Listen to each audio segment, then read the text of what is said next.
I became a father the same day as my best friend, but while I was resting, I caught him trying to switch our newborn babies in the hospital. I didn't confront him, Part 1.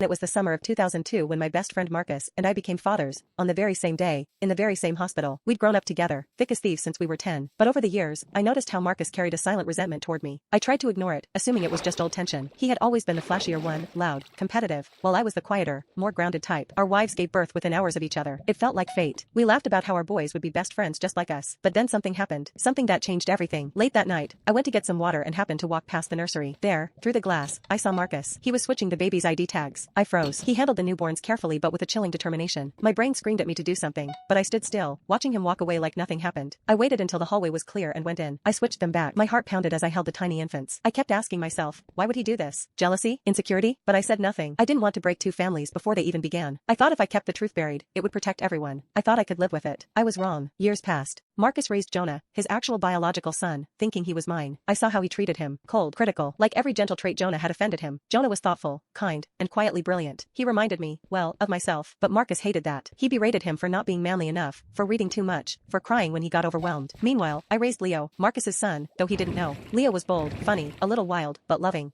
He filled our home with joy. My wife adored him. I did too. And the cruel irony? Marcus adored Leo. Every time we met, he gushed about my son, called him strong, sharp, a leader, not realizing Leo was his own flesh and blood, and he was destroying his real son right under his nose. I told myself I was protecting the boys by staying quiet. But each time I saw Jonah shrink under Marcus's glare, the guilt cut deeper. By the time Jonah was 14, the weight of the secret was unbearable. He came over to our house for a school project one day. He stayed for dinner. I hadn't seen him smile like that in years. It was soft, hesitant, but real. After he left, my wife turned to me and said, "Did you notice how Jonah cuts his food the same way you do?" I had. I noticed a lot over the years, how he tilted his head when he was curious, how he loved music like I did, how he quietly tried to help others without being asked. I wanted to believe it was coincidence, but I knew better. If you want to watch part 2, it will be the next video to this on my profile. Thank you for watching. Like, subscribe and comment what you think about this video.